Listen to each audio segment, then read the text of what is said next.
sino tayo, at ang pangatlo ay saan tayo patutungo.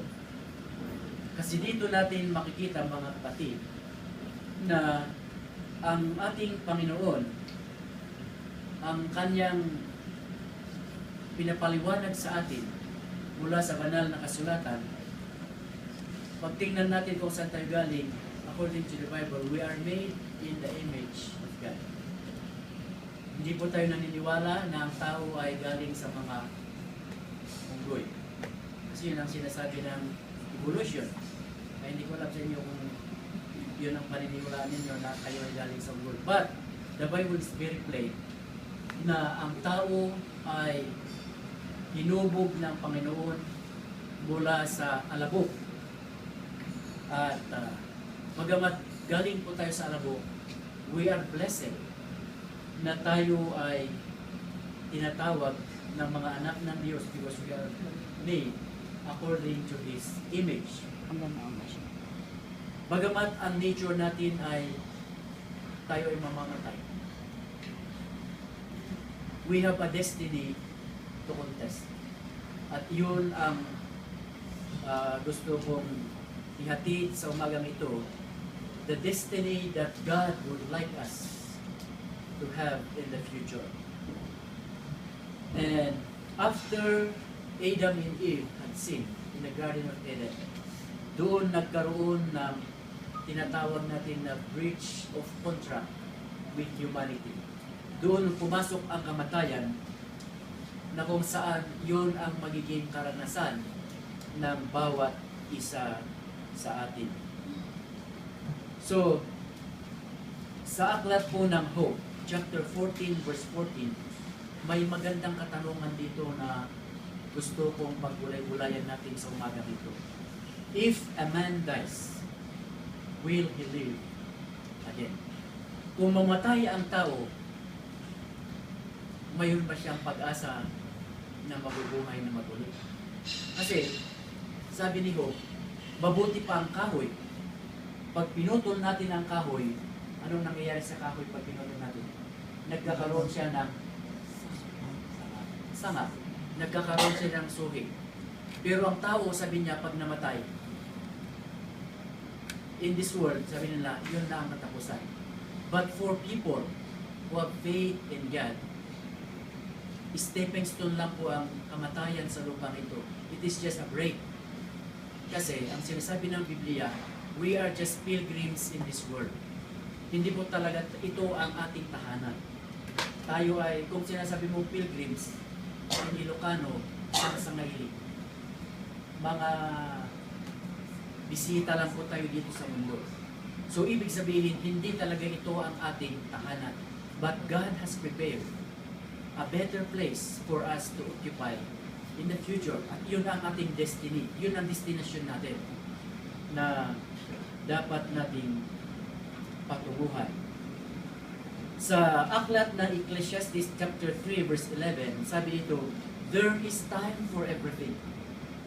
At una sa lahat, sinabi niya, a time to be born and a time to die. So, ibig sabihin, part of the and parcel of our lives today is death. Pero alam ba ninyo, bukod sa tayo ay nag-i-invest sa insurance, kasi gusto natin na pag tayo mamatay, mayroon tayong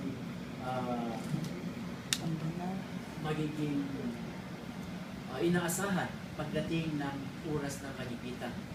So, ibig sabihin, aware tayo na ang kamatayan ay darating sa buhay natin. At yun po ang maganda mga kapatid, mga kaibigan. Dahil dapat lang na paghandaan natin ang pagdating ng kamatayan. Because, katulad sabi ko, it is really a part of our lives. Hindi po natin totally na we can escape from this. Pero, ang sinasabi ng Biblia, mayroon mga tao pagdating ng ating Panginoong Jesus, madadatnan silang buhay at hindi nila mararanasan ang kamatayan. But most of us, maybe, kung si Nanay Elsa ay 74 years old, lumampas siya doon sa sinasabi ng Biblia na 3 score and 10 years ang buhay ng tao. So, ang 1 score year is 20. So, ibig sabihin, pag naabot mo yung 70 na taon, that is really the, ibig sabihin, yun ang parang pinaka-maximum na haba ng buhay natin sa ngayon. 70. 3 score years and 10. So, that's 70. May bonus si nanay na 4 years. Sa ngayon, sa ating generation ngayon, hindi ko alam kung maaabot pa namin ng 70s. Kasi, tingnan ninyo, mga 20 plus pa lang ang tao ngayon, may high blood na. O, pagdating ng 30, may rheuma na. O, yan. Ang daming sakit ngayon na nagiging dahilan kung bakit kahit na gusto natin bumaba ang buhay natin at an early age, tayo ay namamatay. So, tamang sabi ng Biblia na hindi po basyahan sa haba ng buhay ang kalakasan ng isang tao. Kasi kung isipin natin, kung yung hindi pa nga ipinapanganak namamatay sa sinapupunan, that is how fragile life is.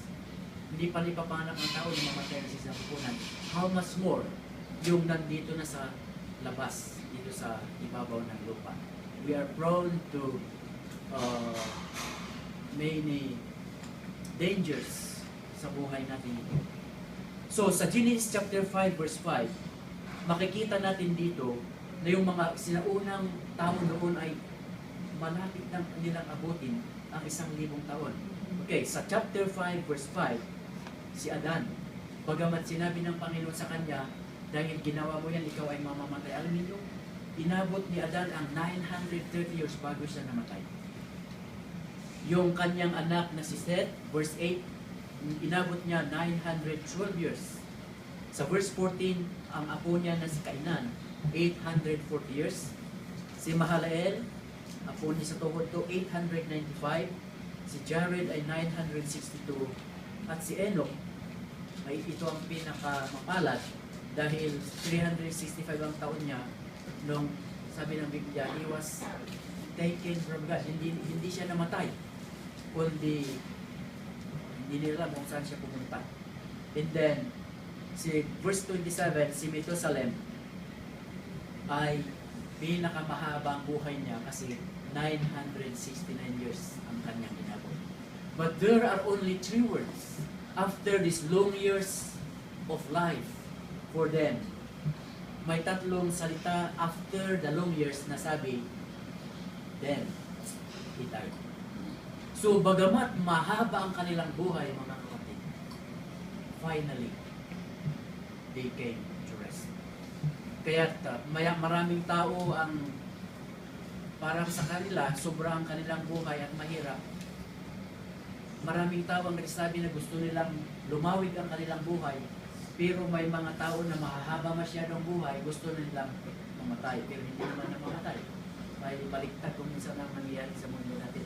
Maraming tao gusto mahaba, may mga tao na ilan-ilan, sobrang mahaba ang buhay, more than 100 na, napagod na silang nabubuhay, gusto na nilang mamatay. Ay hindi naman sila namamatay. Okay, but the best thing that we need to learn today ay ganito. Mayroon tayong sinasabi ng promise ng